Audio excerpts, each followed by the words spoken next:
Hi hello കൂട്ടുകാരെ, അപ്പോൾ എല്ലാവർക്കും സുഖം തന്നെയാണല്ലോ. ഞാനിതൊരു പുതിയ വിഭവമായിട്ടാണ് നിങ്ങളെ കാണാനെത്തിയത്. മറ്റൊന്നുമല്ല, ഇന്നത്തെ ബ്രേക്ക്ഫാസ്റ്റാണ് ഒറട്ടിയും കടലക്കറിയും. കടല റോസ്റ്റായിട്ടാണ് വെച്ചിരിക്കുന്നത്. അപ്പോൾ നമുക്കത് എങ്ങനെയാണെന്ന് നോക്കാം. അപ്പോൾ ഞാൻ കടലയെല്ലാം കുക്കറിലിട്ട് വേവിച്ച് കറക്റ്റ് ചെയ്ത് വെച്ചിട്ടുണ്ട്. ഉപ്പിട്ടാണ് വേവിച്ചിട്ടുള്ളത്. അപ്പോൾ ഇനി നമുക്ക് അതിനുള്ള മസാലയ്ക്കുള്ള സവാളയും പച്ചമുളകും ഒരു ചീനിച്ചട്ടിയിൽ കടുകൊക്കെ വറുത്ത് വഴറ്റിയെടുക്കാം. ഓക്കേ.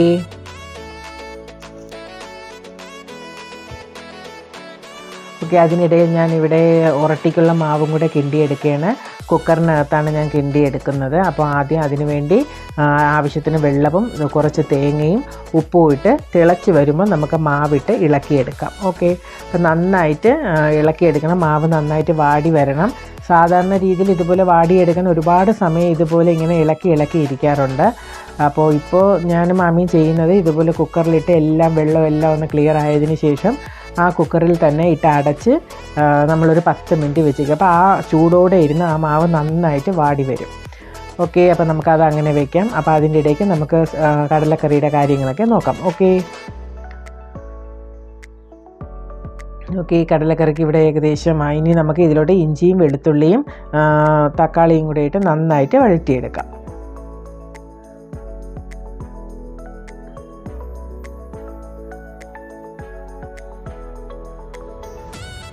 ചെറുതായിട്ടൊന്ന് ഇളക്കി ഉപ്പ് ഇട്ട് വെച്ചതിന് ശേഷം നമുക്ക് മൂടി വെച്ച് വേവിക്കാം.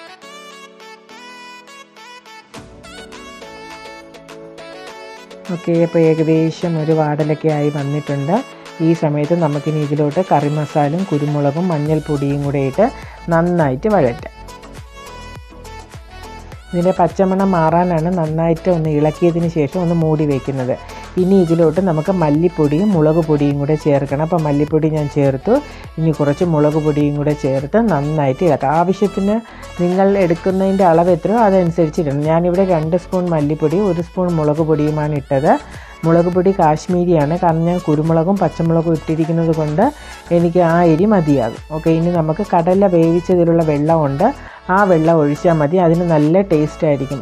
നമ്മളല്ലാതെ ഒഴിക്കുന്ന വെള്ളത്തിനേക്കാളും കടല വേവിക്കുമ്പോൾ കുറച്ചും കൂടെ വെള്ളമിട്ട് നമ്മൾ വേവിക്കാൻ വെച്ചാൽ ആ വെള്ളം തന്നെ ഈ കറിക്ക് ഉപയോഗിക്കാം. ഓക്കെ. അപ്പോൾ നമ്മൾ കടലയെല്ലാം തട്ടിക്കൊടുത്തിട്ടുണ്ട്. ബാക്കിയിരിക്കുന്ന വെള്ളം മുഴുവനും ഒഴിച്ച് നമുക്ക് അത്രയും വെള്ളം മതി. ഇനി നന്നായിട്ട് ഇളക്കുമ്പോൾ അടിയിൽ വെള്ളമുണ്ട്, നമുക്ക് ആ വെള്ളം മതി. ഓക്കെ. ഇവിടെ എല്ലാ വെള്ളവും തെളിഞ്ഞ് വന്ന് ഉപ്പൊക്കെ കറക്റ്റാണ്. ഓക്കെ. അപ്പോൾ നമുക്ക് കടലക്കറി റെഡിയായി. ഇനി നമുക്ക് ഉറട്ടിയിലോട്ട് പോകാം. ഉറട്ടിയുടെ മാവ് ഞാൻ കുക്കർ തുറന്ന് ഇതുപോലെ ഒരു നല്ല കവർ, ഇത് അരിയൊക്കെ വാങ്ങുമ്പോൾ നമുക്ക് കിട്ടുന്ന കവറാണ്, ആ കവറിനകത്തോട്ട് ഈ മാവിനെ എല്ലാം ആക്കി ബാലൻസ് വരുന്നതെല്ലാം നന്നായിട്ട് ഇളക്കി അതിലോട്ട് ഇട്ട് ഒരു 2 തുള്ളി വെള്ളം കൂടെ ഒഴിച്ച് നന്നായിട്ട് കഴുകി ഒഴിക്കണം. ഒരുപാട് വെള്ളം ആയി പോകരുത്, കാരണം ഒരുപാട് വെള്ളമായിപ്പോയാൽ ഉരുട്ടി നല്ല ലൂസായി പോകും, അപ്പോൾ പൊട്ടി വരും. അത് ചെയ്യരുത്. അപ്പോൾ ആവശ്യത്തിന് വെള്ളം കൂടെ ഒഴിച്ച് നമുക്ക് ഈ കവറിനകത്ത് ഇട്ട് തന്നെ നന്നായിട്ട് ഇതുപോലെ നല്ലതുപോലെ ഒന്ന് മസാജ് ചെയ്ത് കൊടുക്കും പോലെ ചെയ്യാം. അപ്പോഴും നമ്മുടെ കയ്യിലും ചൂടടിക്കത്തില്ല. മാവ് നല്ലതുപോലെ എല്ലാ സ്ഥലവും നല്ലതുപോലെ ഒരു സോഫ്റ്റ് പോലെ ആയി വരും.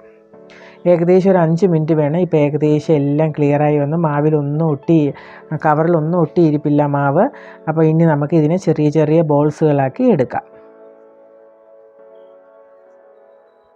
ഓക്കെ. ഇവിടെ എല്ലാം എടുത്തിട്ടുണ്ട്. ഞാൻ ഉറട്ടി പരത്തുന്ന പ്രസ്സിങ് ഒക്കെ എടുത്ത് വെച്ചിട്ടുണ്ട്.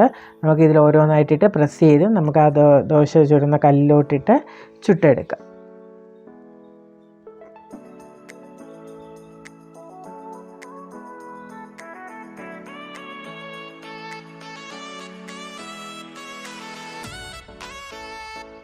അപ്പോൾ അത് ഒരെണ്ണം ഇട്ടതിന് ശേഷം നമുക്ക് അടുത്ത ഒരെണ്ണം കൂടെ ഇതുപോലെ പ്രസ് ചെയ്ത് വെച്ചേക്കാം. അപ്പോൾ നമുക്കത് നല്ല എളുപ്പമായിരിക്കും. അതിനെ മറിച്ചിട്ട് വരുന്ന സമയം ഇതിനെ എടുത്തിട്ട് കൊടുക്കാം. നമുക്ക് നല്ല എളുപ്പമായിരിക്കും. അപ്പോൾ അതുപോലെ നമുക്ക് ഓരോന്നും അങ്ങനെ തന്നെ പ്രസ് ചെയ്ത് എടുക്കാം. ഓക്കെ.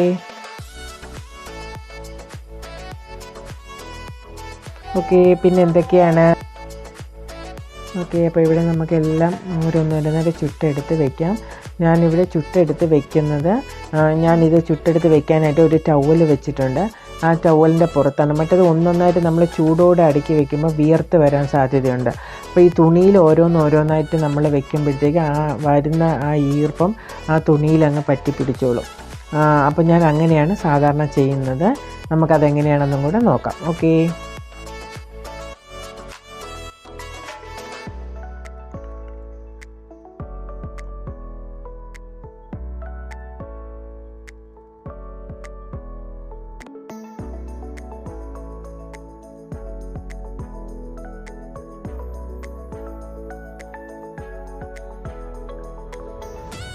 ഓക്കെ, ഇതുപോലൊരു ടവല് വിരിച്ചിട്ട് അതിൻ്റെ പുറത്താണ് ഞാൻ ഓരോന്നായിട്ട് വെക്കുന്നത്. അപ്പോൾ ആ ചൂടിൽ വരുന്ന ആ വിയർപ്പ് പോലെ വീർത്ത് വരുന്ന ആ തുള്ളികളെല്ലാം ഈ തുണിയിൽ പറ്റി പിടിക്കും.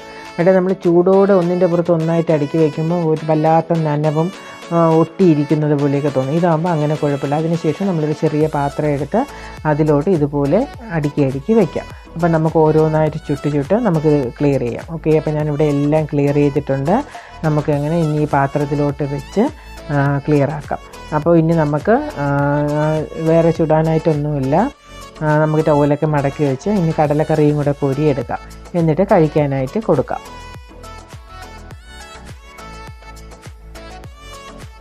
ഓക്കെ, അപ്പോൾ നമ്മുടെ ഉറട്ടിയും കടല റോസ്റ്റും ഇവിടെ റെഡി ആയിട്ടുണ്ട്. അപ്പോൾ നിങ്ങൾക്ക് എല്ലാവർക്കും ഇഷ്ടപ്പെട്ട് കാണുമല്ലോ. അപ്പോൾ നിങ്ങളുടെ അഭിപ്രായങ്ങളൊക്കെ എന്നെ അറിയിക്കണം. കമൻറ്റ് ബോക്സിലൂടെ എല്ലാം പറയണം. അപ്പോൾ എൻ്റെ ചാനലിനെ നല്ലതുപോലെ ഒന്ന് സപ്പോർട്ട് ചെയ്ത് ഉഷാറാക്കണം. നിങ്ങൾ വിചാരിച്ചാൽ മാത്രമേ എന്നെ നല്ല രീതിയിൽ സപ്പോർട്ട് ചെയ്തെടുക്കാൻ പറ്റുള്ളൂ. ഓക്കെ, അപ്പോൾ എല്ലാവർക്കും എൻ്റെ വീഡിയോസ് ഇഷ്ടപ്പെട്ട് കാണുമെന്നുള്ള വിശ്വാസത്തിൽ എല്ലാവർക്കും ഒരു ശുഭദിനം ആശംസിച്ചുകൊണ്ട് ഞാൻ എൻ്റെ ഇന്നത്തെ വീഡിയോ നിർത്തുകയാണ്. ഓക്കെ, അപ്പോൾ താങ്ക് യു. നമുക്ക് മറ്റൊരു വീഡിയോയിലൂടെ വീണ്ടും കാണാം. Bye bye.